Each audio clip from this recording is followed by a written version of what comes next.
Hello guys, ඉතින් welcome කියලා පිළිගන්නවා ඔයාලා හැමෝම අපේ API development lesson series එකත් එක්ක. ඉතින් අපි කලින් වීඩියෝ එකේදී කතා කරා මොකක්ද මේ API එකක් කියන්නේ, මේ API එකක් වැදගත් වෙන්නේ ඇයි කියන වගේ දේවල් සහ real world උදාහරණත් එක්ක අපි කතා කරා මොකද්ද මේ API එකක් කියන්නේ කියලා.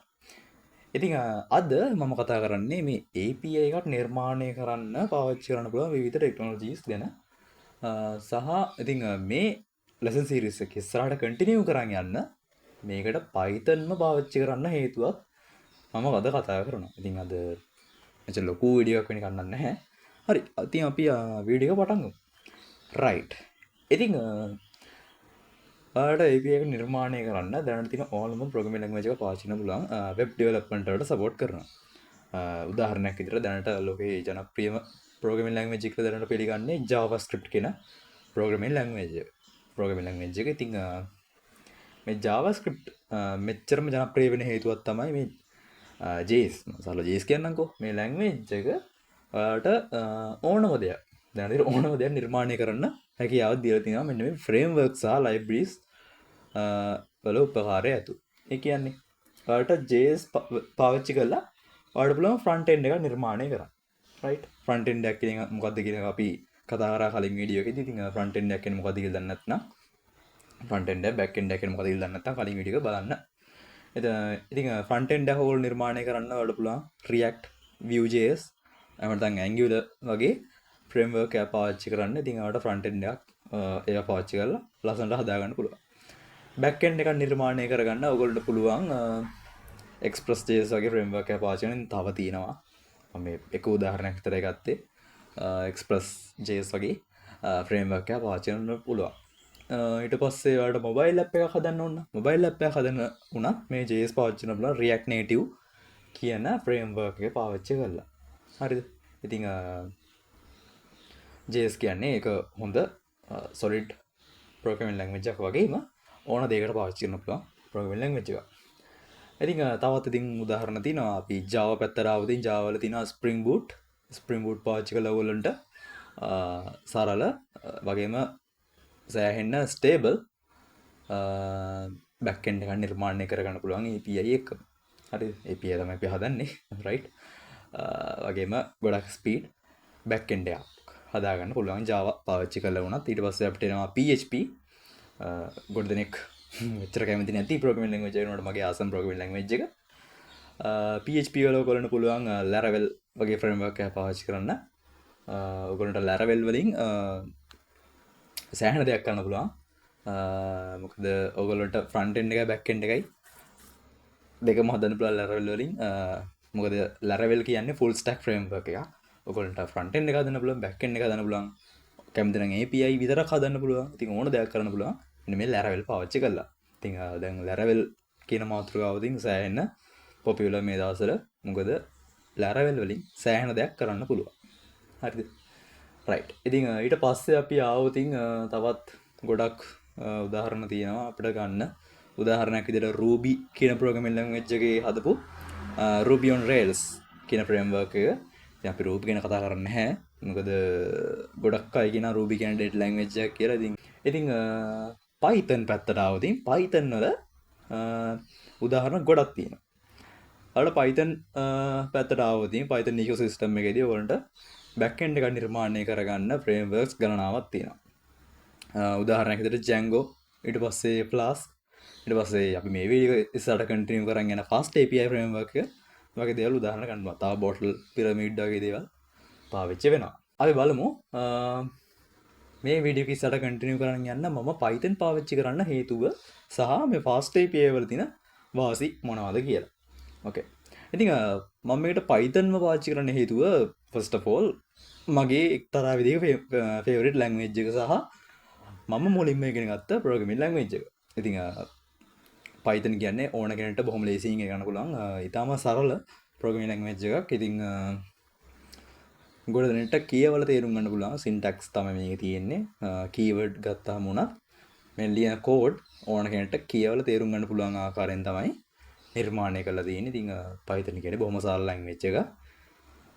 ඉතින් ගොඩක් reason තියෙනවා මේකට Python තෝරගන්න හේතුව. මම ඉතින් විතරක් කිව්වා. රයිට්. ඉතින් සරලව මේ වීඩියෝ සිරීස් එක Python වලින් කරන්නත් හේතුව ඒකම තමයි. මොකද මහා ලොකු ටෙක්නිකල් නොලෙජ් එකක් නැති කෙනෙක්ට උනත් Python පාවිච්චි කරලා ප්‍රෝග්‍රෑමින් ඉගෙනගෙන API එකක් හදන්න වගේ දේවල් කරන්න තමයි මම මේ ප්ලේලිස්ට් එක කන්ටිනියු කරන් යන්නේ. ඉතින් මේකට fast API පාවිච්චි කරන හේතුව මොකද්ද? දැන් fast API එක පාවිච්චි කරන මොකක් හරි හේතුවක් තියෙනත් අපේ.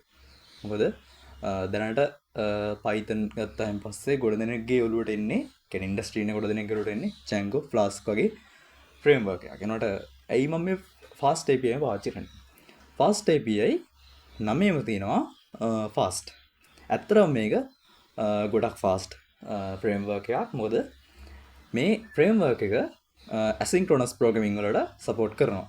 ඒ කියන්නේ asynchronous programming කියන්නේ එකම අවස්ථාවේ data validate කරන කියන්නේ සරලව මේ data processing දේවල් එකම අවස්ථාවේ කිහිපයක් කරන්න පුළුවන්. asynchronous කියන්නේ. නිකන් multitasking එක වටලව ගන්න එපා. මේක වෙනම දෙයක්. අපි වෙනම වීඩියෝ එකදී ඒක කතා කරමු. මොකද්ද මේ asynchronous කියන්නේ? synchronous programming ඊට පස්සේ කතා කරමු. Okay. ඉතින් asynchronous programming වල support කරනවා. ඉතින් Flask වගේ framework එකක තුලින් එහෙම support කරන්නේ නැහැ. ඉතින් ඊළඟ වාසිය තමයි ඔයාලට data validation inbuilt හදලා දෙනවා මෙන්න මේ fast API එක. fast API library එකෙන් framework එකෙන් Pydantic කියන library එකෙත් උදව් ඇතුව. right. ඉතින් Pydantic පැත්තට ආවොත් මේක ඇත්තටම data validation framework එකක්. ඉතින් ඒක ඉන්ටිග්‍රේට් කරලා තිනවා මෙන්න මේ fast API framework එකට. හිතන්න ඔයගොල්ලෝ මොකක් හරි data එකක් කියන්නේ response එකක් කියලා යවද්දි එදා response එක අදාළ data වලින් තියෙනවද නැද්ද කියලා බලන්න. ඊට පස්සේ front end එක පැත්තෙන් එන මොකක් හරි request එකක් අදාළ data type එකෙන් තියෙනවද වගේ දේවල් තමයි මේක check කරන්නේ. සරලව data validation තමයි මේ Pydantic වලින් කරන්නේ. ඉතින් data validation කරද්දී ඒ අදාළ type එක නැතිනොත් ඒසනිකවම error එකක් දෙනවා. මෙන්න මේ type එක නෙවෙයි අපිට වෙලා තියෙන්නේ කියලා. ඉතින් ඒක හින්දා ගොඩක් bugs අඩු secure API නිර්මාණය කරන්න හැකියාව දීලා තිනවා. ඒ වගේම security පැත්තට ආවොත් අපිට authentication සහ authorization පැත්තට ආවම ඕනම දැනට ලෝකෙ පිළිගන්න enterprise level authentication system එකක් මේකට integrate කරන්න පුළුවන්. ඒ වගේම database පැත්තට ආවට පස්සේ අපි ඒ දවස්වල කතා කරන්නේ SQL ගැන. SQL query ගන්න අපි data fetch කර database එකෙන්. හැබැයි ඒවට වෙනම tools තියෙනවා. අපිට නිකන් class එක call කරලා data ගන්න පුළුවන්. ඉතින් අර query එක ලියන්න ඕනේ නැහැ. class එක call කරලා වැඩේ කොට දාන්න සරලව මේවට කියනවා ORM එකක් කියලා. ORM object relational mapping. හරිද? ඉතින් මේ වගේ ORM ගණනාවක් තියෙනවා. ඉතින් SQL alchemy ඊට පස්සේ SQL alchemy තමයි ගොඩක් උඩින් ඉන්නේ. ඊට පස්සේ SQL model කියලා තව ORM එකක් තියෙනවා. මේ fast API නිර්මාණය කරපු කෙනාම develop කරපු. ඉතින් ඒ වගේ ගොඩක් දේවල් දෙනවා. අපි ඉස්සරහට කතා කරමු මොනවද ඒ කියලා. හරි. ඉතින් ගොඩක් හේතු තියෙනවා මම මේ fast API එකම තෝරගන්න හේතුව. ඒ වගේ මට දෙයක් කියන්න අවුතුනා මේක ගොඩක්ම සරලයි. හරිද? අපි Django පැත්තට ආවොත් ටිකක් complex වැඩේ. මොකද Django කියන්නේ ටිකක් heavy framework එකක්. ඉතින් ඒකේ අර අඩුපාඩුම ගන්න තමයි මෙන්න මේ Flask කියන එක ආවේ. ඉතින් Flask වල අඩුපාඩුම ගන්න තමයි ඔන්න fast API කියන එක. right. ඉතින් අනිත් framework දෙකටම සාපේක්ෂව මේ fast API මේක development කරන්න බොහොම සරලයි. මොකද code එක හරිම සරලයි. කීවල තේරුම් ගන්න පුළුවන් මට්ටමේ code base එක තමයි තියෙන්නේ. ඉතින් බොහොම සරලයි fast API වලින් API එකක් නිර්මාණය කරන එක. ඉතින් ගොඩක් හේතු තියෙනවා. තව ඉතින් මේ මම මේ සරල හේතු කීපයක් කිව්වේ. තව සෑහෙන උදාහරණ තියෙනවා මේක කියන්න. උදාහරණ සහ හේතු. ඉතින් අපි ඉස්සරට බලමු මොනවද ඒ කියලා. ඉතින් දැනට මෙච්චරයි අපි කතා කරන්න තියෙන්නේ. වීඩියෝ දෙක වෙන්න ඇති කියලා මම හිතනවා. මම දන්නේ නැහැ කොච්චර ගිහිල්ලාද කියලා. ඉතින් අපි ඊළඟ වීඩියෝ එකෙන් බලමු කොහොමද fast API වලින් API එක නිර්මාණය කරන්න සරලව. අපි ඊළඟ වීඩියෝ එකෙන් බලමු කොහොමද අපේ development environment එක set up කරගන්නේ කියලා. ඊට පස්සේ අපි fast API ඩෙවලොප්මන්ට් පැත්තට යමු. අපි ඒක නිර්මාණය කරන්න වගේ සරල දේවල්. ඉතින් වීඩියෝ එක හොඳ නම් අනිවාර්යෙන් ලයික් එකක් දාන්න, සබ්ස්ක්‍රයිබ් කරන්න. අපි ඊළඟ වීඩියෝ එකකින් ඉක්මනටම හම්බෙමු.